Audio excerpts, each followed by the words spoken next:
Merci à tous de vous être connectés. Bienvenue à ce sprint 39 Easy Parse Easy Mesure, qui est un peu particulier, hein, on vous l'avoue tous.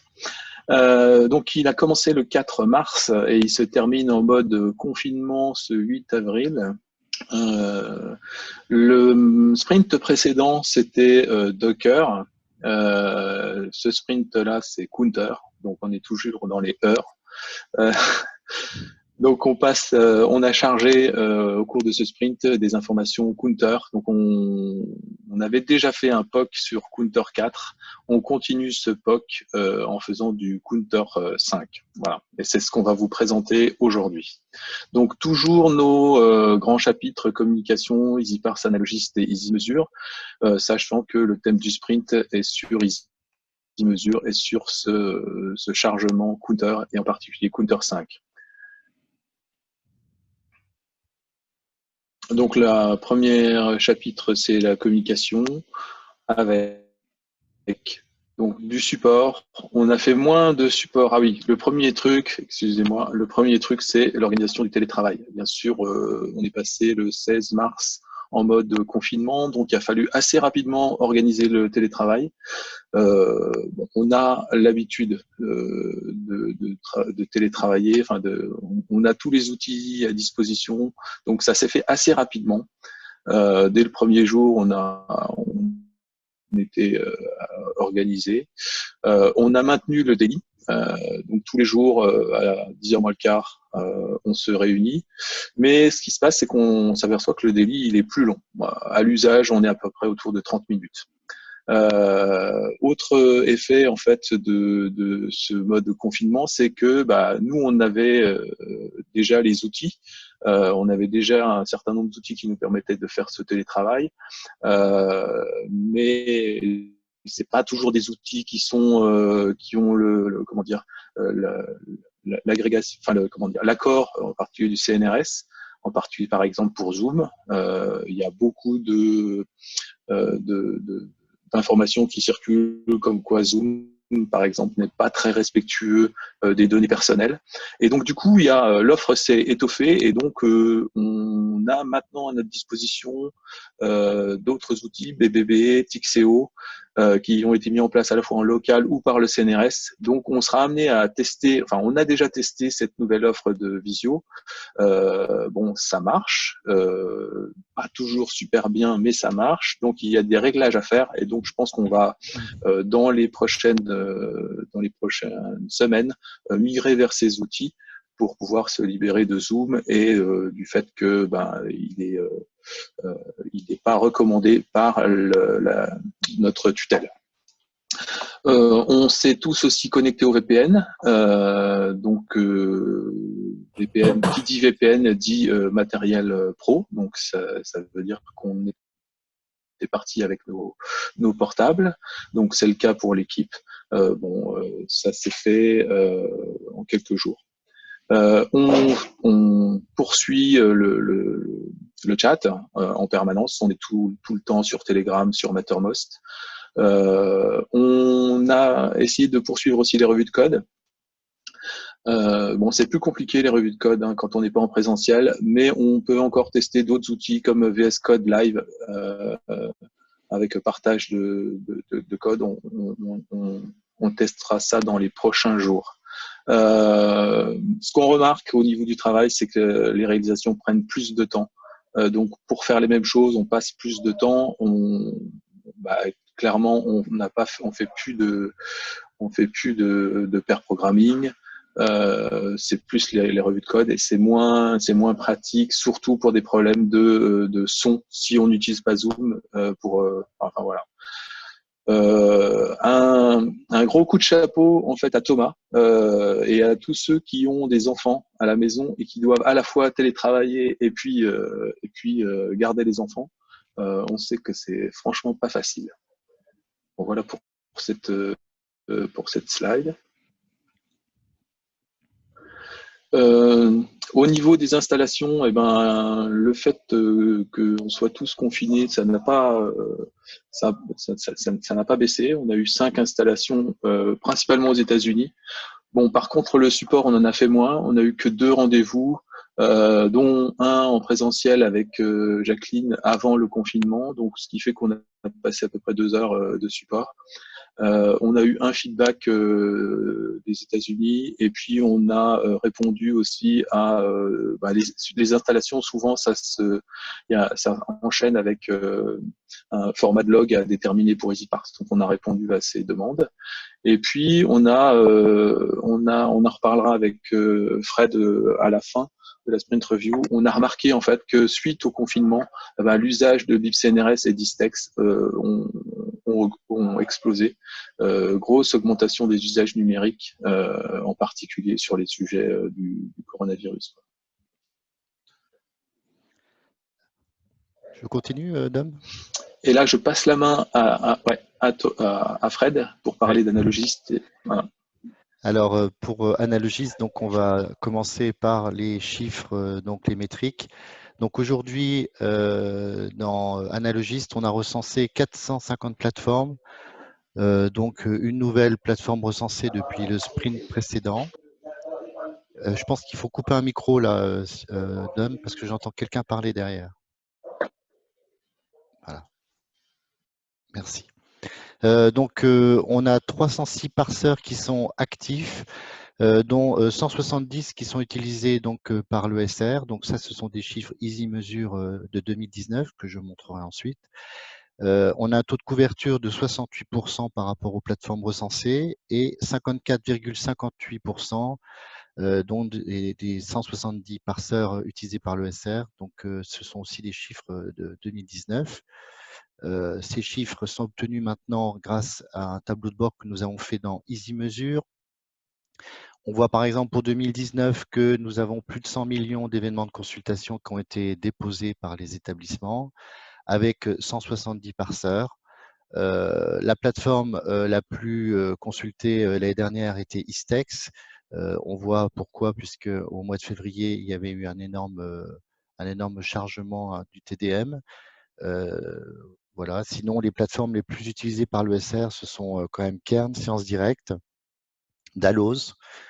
On voit pour 2020, pardon, donc les 3 premiers mois de 2020, on a 17 millions d'événements de consultation qui sont chargés dans EasyMeasure, 159 parseurs qui sont utilisés pour ces consultations et les plateformes qui sont en tête, c'est Kern, Sciences Direct, Dalloz. Alors, on a quand même eu une mini-journée parseur avant le confinement, donc avec Steven et Yannick. On a travaillé sur deux petites plateformes, puisque les consultations ne sont pas nombreuses, mais c'est important quand même de les traiter. C'est suite à la comparaison entre les statistiques éditeurs et les stats EasyParse, on s'est rendu compte que BioOne ne fonctionnait plus et que APS non plus n'avait pas des résultats satisfaisants. Donc, on a refait des analyses et des mises à jour des parseurs. Donc, pour BioOne, on obtient maintenant, donc, avec ces nouvelles analyses, des articles en HTML et PDF, des TOC qui sont des sommaires. Et puis, pour APS, on a des abstracts, des sommaires et des articles PDF.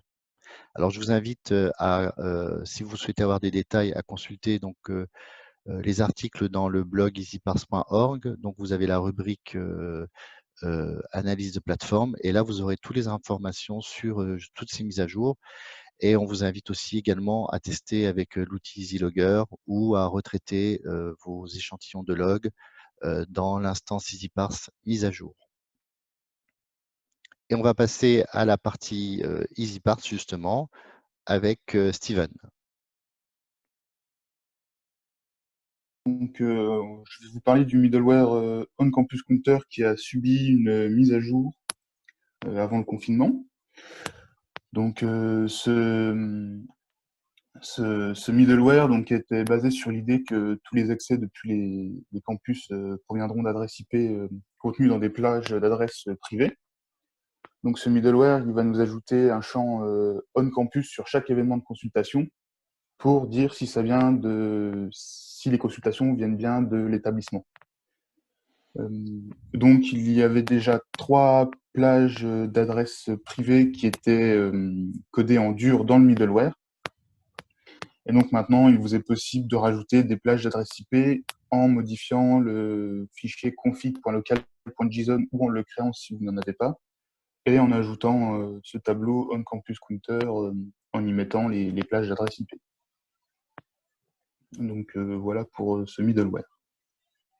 Vous pourrez retrouver aussi le détail sur l'article sur le blog. Donc voilà. Donc sinon, on a travaillé sur la, sur la documentation des middleware.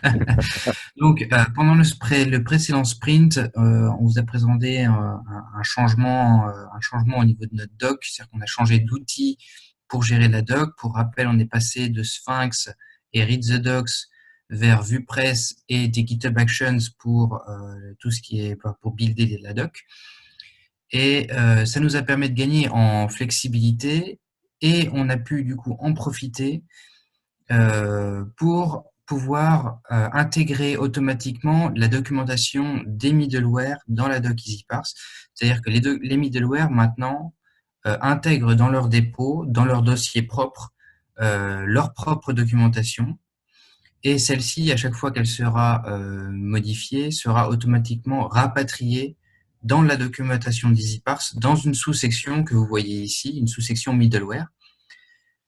Donc, on a rajouté une page de doc pour le moment très succincte dans chaque middleware, ce qui fait qu'elle apparaît actuellement dans la doc. Et on en profitera sans doute pour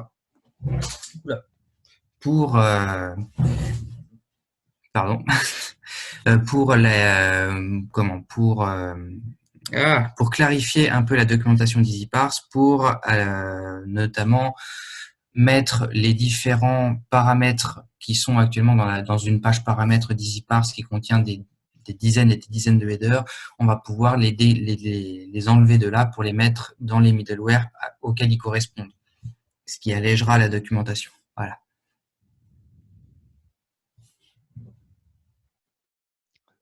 C'est déjà fini.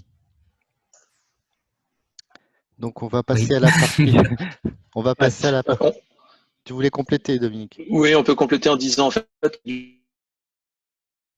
Du coup, c'est aussi dans l'idée de permettre aux gens qui souhaitent collaborer et faire leur propre middleware, donc de faire aussi la documentation de leur middleware, et elle sera automatiquement intégrée du coup à la doc EasyParse, sans qu'ils aient besoin d'avoir accès aux dépôts aussi d'EasyParse, parce qu'en fait, comme c'est des dépôts qui sont séparés entre EasyParse et les middleware, voilà, tout ça sera intégré, et au niveau de la doc, ce qui est très important, la doc, on y aura accès. Voilà.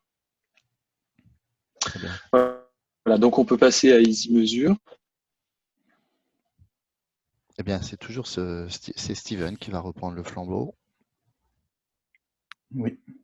Donc, les bonnes pratiques sur un applicatif veulent qu'il y ait un bouton déconnexion qui n'était pas présent auparavant sur EasyMesure. Donc, vous le retrouverez dans la page Mon espace, et sur ce menu à gauche, en bas à gauche, vous retrouverez le bouton déconnexion, ce qui permettra de vous déconnecter et de pouvoir reconnecter un autre compte sur EasyMesure, par exemple.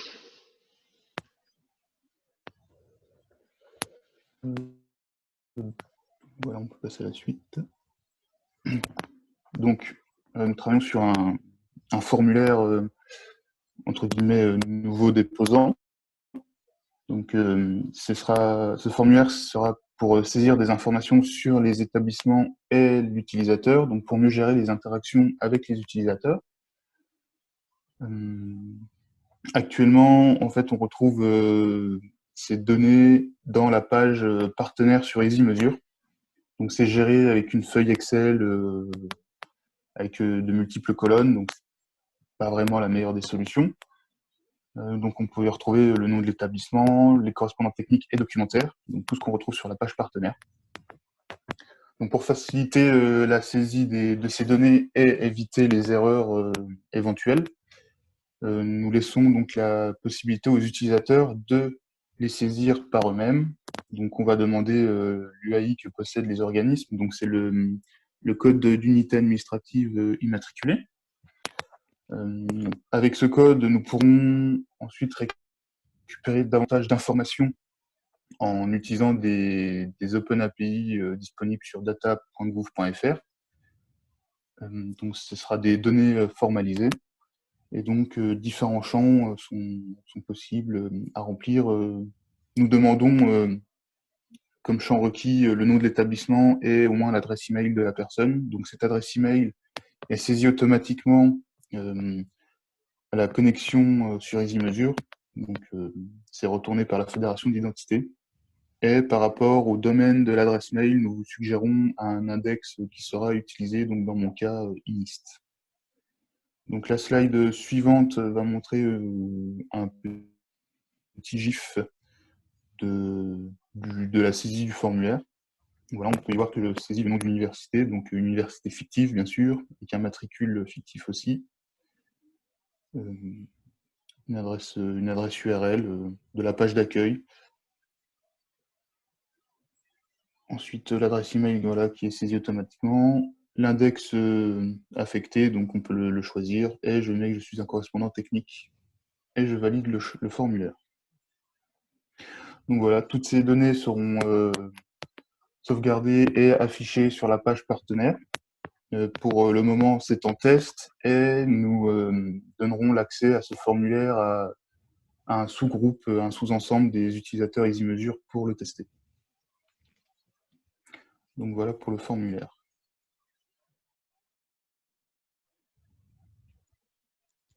Alors, sinon, oui. Donc, début mars, on a été confronté à un problème de chargement qui touchait en particulier la journée du 29 février. Et donc, on a investigué sur ce problème-ci et nous avons dû, pour l'occasion, organiser une réindexation massive de la plupart de nos index, donc pour être exact 65 index, pour environ 150 millions de documents. Donc tout ceci à cause d'un problème de date qui était présent sur les index qui dataient de Elastic en version 6 et qui en version 7 malheureusement posaient problème. Donc nous avons indexé ces 65 index, ce qui correspond à un certain nombre d'établissements. Ça a pris un certain nombre de temps, 24 heures de temps machine complet, sans compter les diverses manipulations autour. Et la bonne nouvelle, c'est que on a pu utiliser nos fichiers de backup pour recharger la journée du 29 pour tous les établissements touchés qui avaient cette période-ci dans leur log. Donc normalement, la journée du 29 est bien chargée, elle est bien présente. On vous invite quand même à vérifier l'intégrité des données sur cette journée-là, parce qu'on ne sait jamais. Mais normalement, c'est bon. Et voilà. On va passer au thème du sprint avec Dominique. Et merci Yannick pour ce gros travail qui était un travail de sous-marin. Voilà. Donc oui, le thème du sprint, en fait, c'est la poursuite du POC Counter en mode POC Counter 5. Donc une preuve de concept comme quoi on est capable dans EasyMesure de charger des données éditeurs. Qu'on espère pouvoir confronter par la suite aux données EasyParse, parce que la question c'est toujours celle-ci, c'est toujours de se dire ah oui mais les données EasyParse elles montrent des choses, mais quand je regarde mes données éditeurs j'ai pas la même chose. Donc là en fait on aura dans le même outil en fait les deux types de données d'usage. On avait donc déjà chargé avec certains organismes des données Counter 4.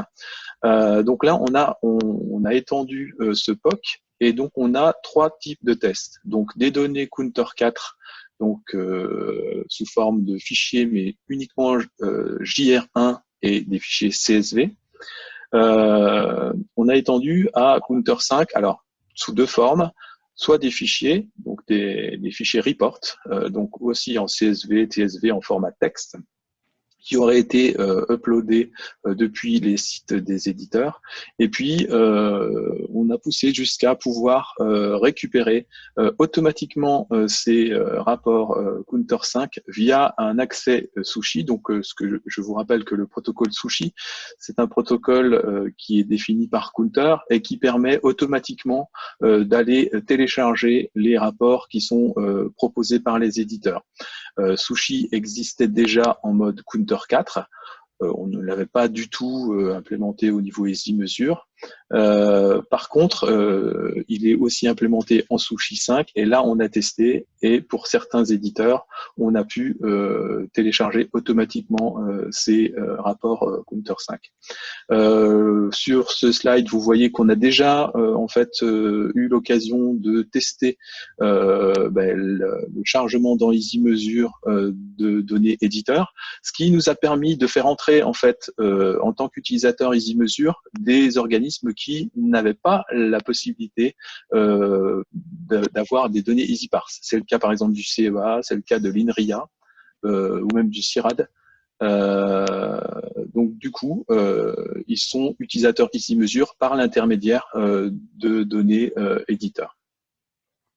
Donc en fait, les données éditeurs, elles sont rangées dans des espaces spécifiques, donc dans lesquels les organismes vont retrouver. Alors s'ils ont fourni des données Counter 4, il y a aussi des données Counter 4, il y a les données Counter 5 et les données Counter 5 en mode Sushi. Voilà.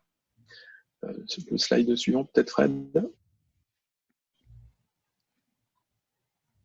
Voilà, donc là c'est pour bien expliciter les trois types en fait de dashboard qu'on va pouvoir trouver dans un espace éditeur, sachant que on est quand même en mode POC, en mode preuve de concept, et donc du coup ce qui est Counter 4. C'est pour l'historique, donc ça va être amené, ça sera pas poursuivi et ça c'est uniquement cantonné au JR1.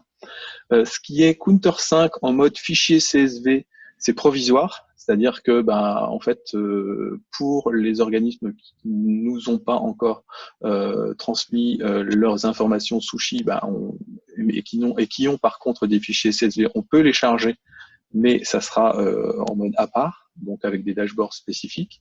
Et puis on est allé progressivement aussi dans l'implémentation de la fonctionnalité. On a déjà cherché à savoir si c'était possible à partir des fichiers. Et là, on en est au mode accès Sushi. Donc là, on est capable, à partir des credentials, à partir du login et du mot de passe dédié Sushi, d'aller automatiquement télécharger les rapports. Alors c'est important parce qu'en fait, quand on fait ça en mode manuel, la page d'upload des éditeurs contient plein de critères. Et selon les critères qu'on va choisir, en fait, on aura à disposition un certain nombre de champs pour faire les dashboards, ce qui fait que tous les dashboards ne seront pas compatibles avec n'importe quel type de téléchargement manuel. Donc c'est pour ça que en mode Sushi, on précise exactement tous les champs qu'on veut télécharger, ce qui fait que ça garantit que le dashboard qu'on propose va fonctionner.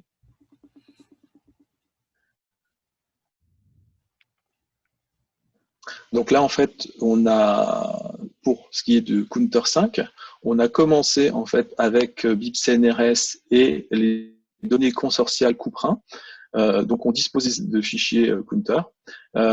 Donc en fait, cette fonctionnalité est rendue possible grâce à la commande EasyMeasure Admin. EasyMeasure Admin, elle sert déjà à pas mal de choses. Elle sert aussi à gérer les espaces. Et donc, en lui donnant des paramètres, donc là, on lui dit, fais-moi du Counter 5. On lui dit dans quel index on va uploader ces données. Et puis, on lui donne le fichier CSV ou le fichier TSV concerné, en lui disant aussi, on a la possibilité de lui dire aussi, c'est tel package ou c'est tel portail. Au niveau BibCNRS, on a 10 portails, donc on peut lui préciser le portail, ce qui nous permet de, au niveau des dashboards, avoir une sélection spécifique sur les portails chargés. Voilà, donc on a pu tester ça avec à la fois BibCNRS et les stats consortiales Couperin, stats consortiales Couperin qui serviront par la suite aussi aux négociateurs dans des espaces spécifiques. Et le slide suivant. Donc, toujours la même commande, mais là, on lui passe un autre paramètre qui s'appelle sushi 5. Et donc là, on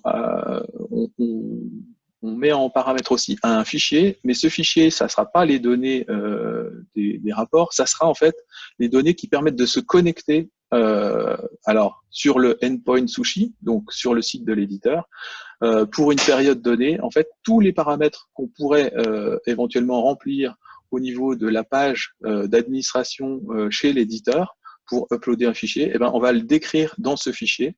Et c'est un fichier JSON qui va pouvoir contenir un certain nombre d'informations, donc un certain nombre de rapports à aller télécharger, et donc qui permet de faire donc un téléchargement massif de rapports et un chargement dans la foulée dans l'index EasyMesure. Donc là, en fait, je vous ai mis en copie d'écran le téléchargement d'un rapport pour l'INRIA. Donc c'est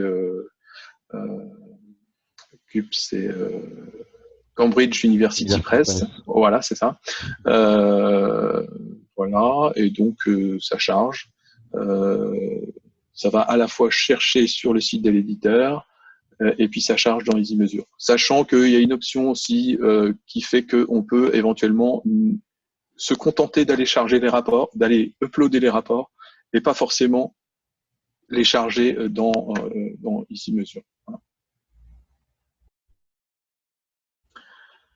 On a pu tester donc Sushi avec 3 organismes, donc qui sont le CNRS, l'INRIA, donc merci Jacqueline, et puis l'Université de Lorraine, qui est historiquement notre partenaire depuis le début.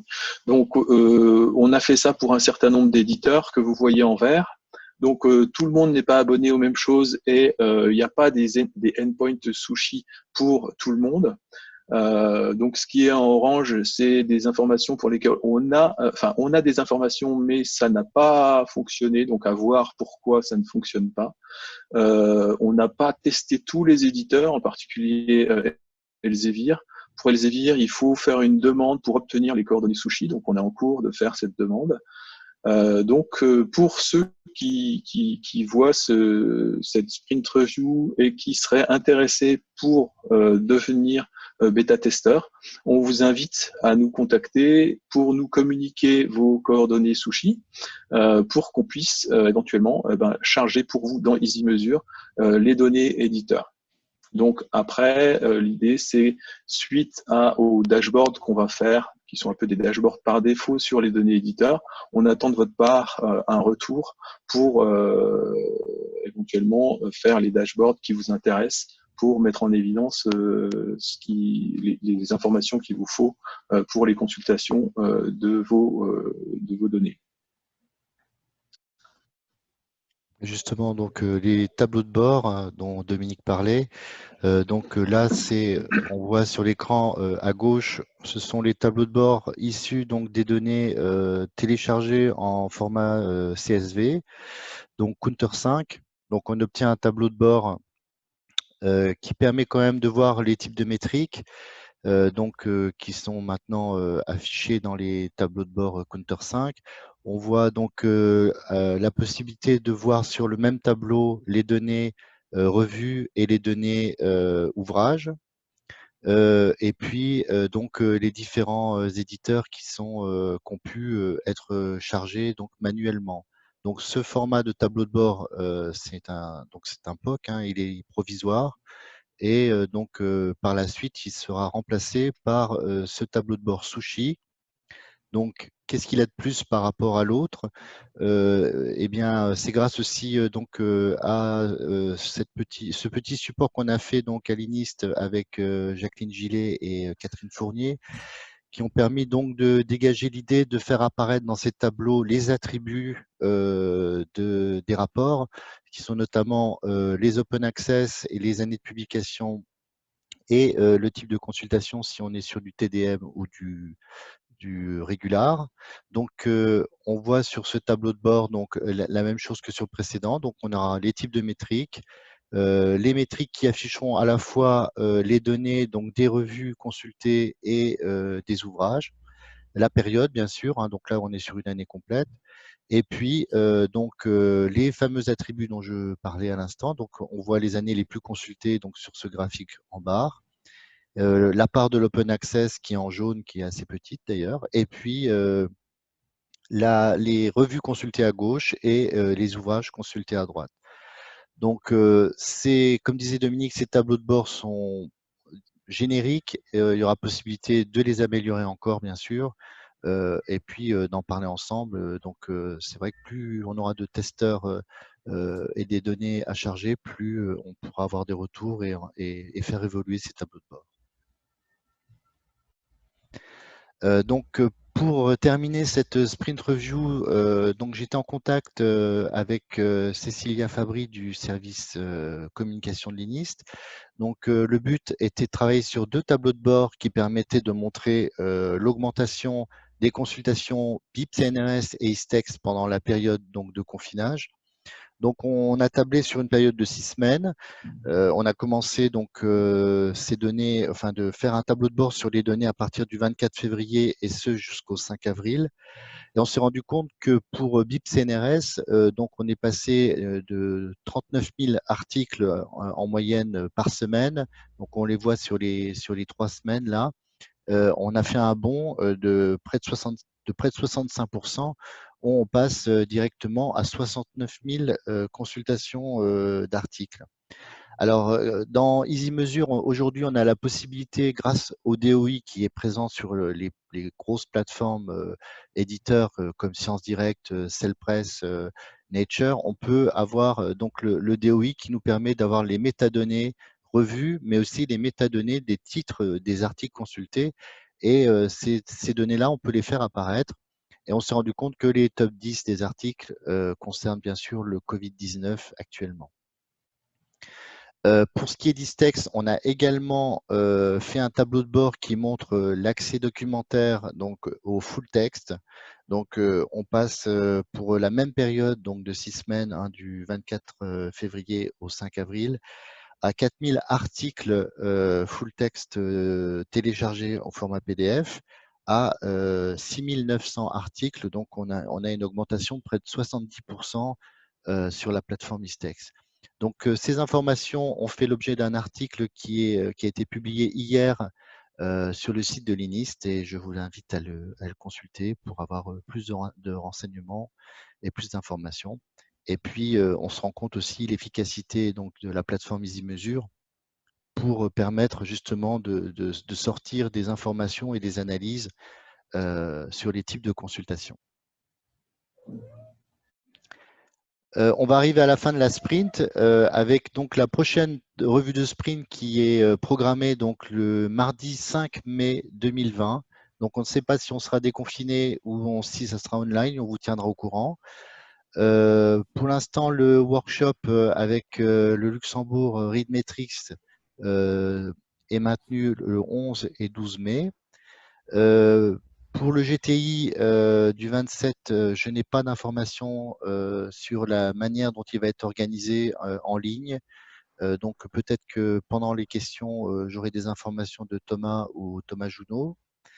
Voilà. Et puis par rapport à notre formation qui était initialement prévue à Lyon, qui a dû être annulée, donc pour l'instant, rien de prévu.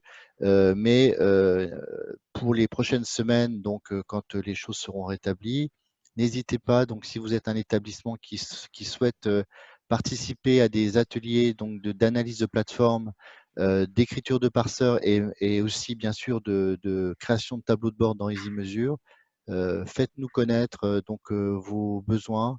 Nous pourrons organiser ensemble un atelier comme on l'avait prévu à Lyon avec plus une vingtaine de participants. Donc n'hésitez pas, on en discute et on essaie de faire une formation dans votre région. Voilà, donc c'est la fin de la présentation. Donc on va peut-être maintenant… Oui. Ouais. Thomas nous signale que la réunion du GTI est maintenue. D'accord. Ah, donc je pense qu'elle sera quand même en ligne. D'accord, très bien. Donc on attend les détails sur la manière de se connecter et Donc, on attend les informations prochainement. Ok. Donc, vous avez vu que en fait, on a abordé au cours de ce sprint des choses assez intéressantes qui sont le chargement des données éditeurs. Je pense que ça peut intéresser pas mal d'entre vous. Bon, il faut bien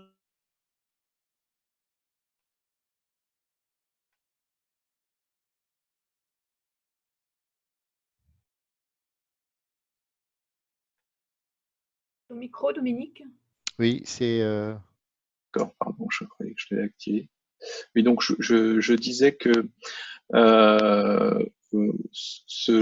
au cours de ce sprint, on vous a montré des choses qui sont relativement intéressantes de votre côté, puisque le chargement des données éditeurs, c'est quand même quelque chose qui est valable pour tout le monde, que vous ayez EasyParse ou pas. Que aussi on aborde des points nouveaux qui sont au Counter 5. Counter 5, bon, il n'y a pas encore beaucoup de monde qui est familier avec Counter 5. On se met tous dedans. Donc du coup, on découvre et EasyMeasure permet justement de s'approprier en fait cette nouvelle notion ces nouvelles notions qui sont amenées par Counter 5. On a pris le parti de charger dans le même index tout Counter 5, c'est-à-dire tous les types de métriques. Donc c'est un peu particulier au niveau de l'affichage parce qu'en fait, là, vous voyez par exemple sur le slide, si on n'a pas isolé une métrique, en fait, toutes les métriques se cumulent sur les titres. C'est pour ça que c'est important, par exemple, pour ceux qui vont aller voir les organismes qui ont collaboré, là, qui ont déposé des données Counter 5, vous allez voir que en fait, il y a un effet cumulatif puisque on peut charger jusqu'à 7 métriques, Counter. Vous voyez le Donc du tableau de coup, bord? Tu vois le tableau de bord, Dom? voilà. D'accord, donc c'était Oui, pour oui, on montrer le voit. justement Voilà. voilà, les différentes métriques. Donc là, on est en mode, on a toutes les métriques et là, on peut sélectionner unique item investigation, par exemple. Voilà, donc Voilà. Pour l'instant, donc, on a pris le parti de faire des dashboards qui permettent de voir toutes les métriques en même temps. Ça sera peut-être pas au final comme ça. On aura probablement des dashboards par métrique. Mais du coup, je vous invite, si vous avez un espace, à l'explorer et puis à nous dire pour chaque métrique, en fait, si vous voulez un dashboard pour chaque métrique et pour chaque métrique, quels sont les dashboards que vous voulez. Voilà. Si vous n'avez pas encore votre dashboard avec données éditeur, donc je vous invite à nous contacter pour nous communiquer donc soit les fichiers, mais de préférence vos informations sushi, sachant que bon, effectivement, peut-être que vous ne souhaitez pas qu'on ait connaissance de vos informations sushi, login, mot de passe pour pouvoir se connecter sur les plateformes éditeurs et télécharger les données. Auquel cas, vous pouvez attendre, sachant que par rapport à ce que vous a montré en fait Steven à propos de cette page de mise à jour des informations organismes, cette page servira à terme à en fait y mettre vos informations sushi de façon à ce que on puisse en fait faire ça en toute transparence sans que on puisse prendre connaissance de vos informations sushi si vous souhaitez qu'elle reste confidentielle. Voilà. Donc c'est un peu pour vous montrer un peu la perspective de ce vers quoi on va s'orienter. Ce que je voulais ajouter aussi, c'est que en fait, ce travail sushi Counter, ce travail Counter 5, pardon, on a prévu de le faire en 2 volets. Donc ça, c'est le premier volet, c'est-à-dire on charge les données éditeurs. Le deuxième volet qui va venir, qu'on va probablement proposer pour le sprint prochain, ça va être de pouvoir proposer le même type de métrique avec EasyParse, c'est-à-dire on va essayer d'agréger les données de type Counter 5 à partir des événements de consultation qu'on peut avoir sur EasyParse, et donc qui nous permettra de mettre en relation donc les données EasyParse de type Counter 5 et les données éditeurs de type Counter 5. Voilà, on verra ce que ça donne. Voilà les perspectives. Et donc, du coup, maintenant, je passe la Peut-être les main questions. aux questions. Oui. Voilà. Donc, Donc, on peut activer peut-être les micros. je crois qu'ils peuvent les activer eux-mêmes. Le truc, c'est que non. Ah ben, Si vous m'entendez là? oui, Oui. on t'entend, Jacqueline. Donc c'est Jacqueline, oui. Alors merci pour les Counter 5 et Sushi et même télécharger éditeur, parce que c'est bien pratique, ça va nous faire gagner beaucoup de temps. Et je trouve que c'est très bien qu'on ait accès à tous les métriques pour l'instant, parce que ça va nous permettre de nous approprier bien Counter 5, ce qu'on veut voir, comment on manipule ces nouvelles données. Donc je trouve que c'est bien de partir avec l'option que vous avez proposée. Voilà. Tous sur le même tableau, en fait. Oui. Oui. Donc c'était pas une question, c'était juste un commentaire. Voilà. Merci. Par rapport justement aux attributs, tu sais on en avait discuté pendant la réunion avec Catherine. Donc tu les vois s'afficher maintenant sur l'écran. Donc au niveau, tu vois les attributs, la méthode access, les IOP justement, je n'en ai pas parlé, mais les répartitions par open access, et puis les années de publication. Donc ton avis sera important justement de savoir est-ce que ça suffit ces informations-là ou est-ce qu'il y a besoin de refaire des vues pour détailler, donc ça on attend des retours par rapport à ces attributs.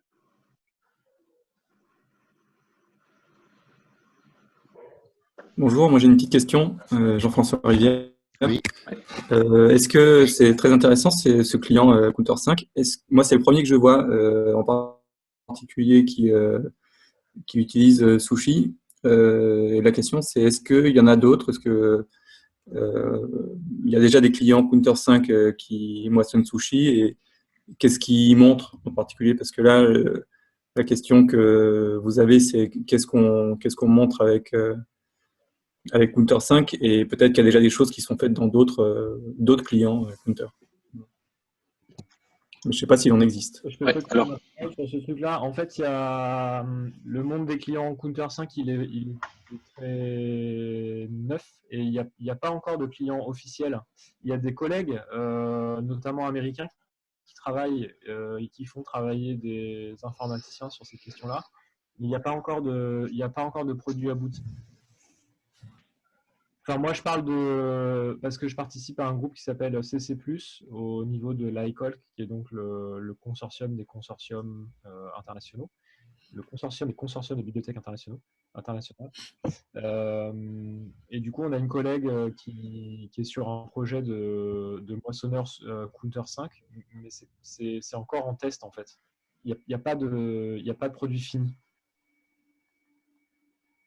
Ok. Et puis le deuxième élément de réponse, c'est le fait que Counter 5 est organisé en deux étages. Il y a la notion de master report et la notion de vue standard. Donc à partir d'un des 4 master reports, vous pouvez dériver un certain nombre de vues standards. Donc ce qui sera intéressant probablement dans un deuxième temps, c'est de proposer des tableaux de bord par type de vue standard, telles qu'elles sont définies dans le standard Counter 5. Là, actuellement, ce qui est moissonné, c'est les reports, les master reports, avec l'ensemble des paramètres activés, quelque chose comme ça. Pour la partie qu'a montré Dominique tout à l'heure, Counter 5 à partir des fichiers, là, c'est les fichiers avec les attributs qui sont contenus par tel que le collègue qui a récupéré le rapport a sélectionné ces rapports, mais dans la partie Sushi, c'est le master report qui est récupéré. Ouais. Mais à terme, on pourra récupérer tous les types de rapports en fonction de ce qu'est capable de proposer en fait les éditeurs, parce que dans le protocole Sushi, en fait, donc c'est une API. Enfin, la nouvelle version en version 5, c'est une API, et donc on peut interroger l'endpoint Sushi pour savoir quel type de rapport l'éditeur est capable de produire, et donc demander ensuite tous ces types de rapports ou un seul selon ce qui nous intéresse. Je peux compléter aussi, donc on a parlé de clients Sushi, je disais aussi que on allait travailler sur le deuxième volet qui est de essayer de faire du Counter 5 à partir des événements de consultation EasyParse. Donc ça veut dire que si on réussit à obtenir quelque chose d'intéressant à ce niveau-là, ça veut dire qu'on pourrait aussi envisager de devenir un endpoint sushi à partir de données EasyParse. Et donc de permettre d'exporter des données de type Counter 5 à partir de ce qui aurait été produit avec EasyParse. Et je pense que c'est quelque chose qui pourrait intéresser des éditeurs qui utiliseraient EasyParse pour produire leurs données d'usage, sachant que notre projet aussi, c'est de permettre de rendre EasyMeasure open source et installable au même titre que EasyParse en mode hébergé. Voilà. Donc, petite parenthèse pour justement des gens comme Open Edition, HAL ou d'autres organismes qui utilisent EasyParse ou qui seraient susceptibles d'utiliser EasyParse pour leurs données d'usage et qui souhaiteraient aller plus loin pour éventuellement utiliser l'outil pour produire du Counter 5. Voilà. Donc ça fait partie de nos projets, sachant que on fera en fonction de nos priorisations et de nos capacités. Voilà. Et aussi en fonction de ce que le marché propose, parce qu'on a il y a des outils en développement actuellement, et peut-être que nous, côté EasyMeasure, on pourra réduire cette priorité quand d'autres outils seront disponibles et intégrer avec les SI en place, etc. Ce qui n'est pas forcément notre cas. Je pense en particulier au module statistique d'un outil comme Consortia Manager, qui va pouvoir aussi travailler sur des données de coûts, des données d'effectifs, etc. Ce qu'on ne fait pas ou pas encore dans les e-mesures. Donc on n'a pas envie non plus de se substituer à des outils dont on sait qu'ils vont arriver sur le marché.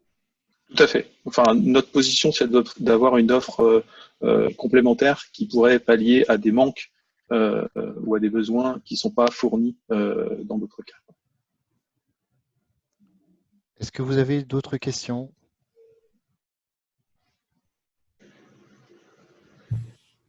N'hésitez pas à prendre la parole. Moi, je peux prendre la parole, alors je me permets. Bravo à toute l'équipe, encore. J'avais une question, en fait, j'ai pas trop suivi les développements autour de Counter, mais en gros, de ce que je connais du projet Mesure également, comment ça se situe? Parce que finalement, ça revient un peu à moissonner, bon là en l'occurrence un Counter 5, mais potentiellement aussi dans les autres versions. C'est un petit peu ce que faisait Mesure et quelle est la suite pour Mesure? Est-ce qu'on imagine que c'est plutôt finalement EasyMeasure qui prendrait le relais sur les aspects moissonnage des rapports Counter chez les éditeurs? Comment c'est articulé? Eh bien, c'est justement parce que Mesure s'éteint qu'on prend le relais côté EasyMeasure. En fait, Mesure, il est capable de moissonner des fichiers JR1, donc en format Counter 4, avec le protocole Sushi dans sa version 4, c'est-à-dire des appels de web service SOAP. Le passage progressif de tous les éditeurs à Counter 5, puisque la norme les y oblige, fait que de plus en plus d'éditeurs sont en train d'éteindre leur service Counter 4, ce qui est normal, ce qui était attendu. Par contre, le portail Mesure, lui, ne suit pas cette évolution technique. C'est un choix qu'on a fait à l'échelle du consortium. Et du coup, en attendant l'outil consortial qui va remplacer le portail Mesure, on s'appuie sur EasyMeasure pour proposer un tuilage. En attendant, un outil consortial qui sera peut-être EasyMeasure, mais probablement un autre outil, type CC+, pour prendre le relais. D'accord. Ça sera détaillé dans le rapport d'activité Couperin à apparaître d'ici le mois de juin. Donc c'est un peu spoiler là, mais enfin pas tout à fait parce qu'on en a déjà parlé. La fin du portail Mesure, c'est quelque chose dont on parle régulièrement maintenant depuis quelques mois, mais ça sera annoncé officiellement dans le rapport d'activité Couperin de cette année. D'accord. Ouais, super. Et sur le client, le moissonnage de Counter 5, vous avez développé donc j'imagine une brique autonome pour moissonner ça ou c'est intégré à EasyMesure? Comment c'est au niveau technique, comment ça se passe? Pour l'instant, c'est une commande. Donc, c'est une commande, c'est une brique qui est à part, mais donc qui sera intégrable à EasyMesure. Donc là, pour l'instant, j'ai montré des copies d'écran où on lance une commande à la main en lui passant des paramètres. Donc, un des paramètres dans le cas de Sushi, c'est un fichier JSON qui va contenir toutes les informations pour pouvoir faire la connexion et puis la période, etc. L'objectif, c'est que cette commande, elle est aussi sous forme d'une librairie, elle sera intégrée à EasyMesure et qu'on puisse déclencher à partir d'EasyMesure de façon automatique le moissonnage à partir du moment où les informations qui sont actuellement dans le fichier JSON de paramétrage de la commande seront disponibles. Donc, comme je l'évoquais, dans la page de profil qui serait renseignée par les correspondants techniques des organismes donc dans EasyMesure. Voilà. Donc là, on peut imaginer sur cette page formulaire déposant une section Sushi et qui fait qu'à partir du moment où les informations seraient renseignées, on pourrait aller moissonner les endpoints Sushi des éditeurs qu'on aurait cochés. Voilà. D'accord, ok. Bon, je vous remercie. Puis je passe mes salutations à toute l'équipe EasyMesure, à tous ceux que je connais à l'INIST aussi. Donc, merci Steph. bravo encore. Et, merci à toi. Ouais. À plus tard, bonne continuation. À bientôt. Salut Steph. Salut et merci d'avoir assisté. Vous avez d'autres questions? Merci à tous. C'est Céline qui parle. Oui, c'était pour vous remercier. Et puis, notamment au sujet du bug du 29 février, on se demandait comment on allait récupérer ça. Et merci beaucoup. Je vais regarder comment ça se passe chez nous et voir et vous tenir au courant le cas échéant. Voilà. Merci beaucoup.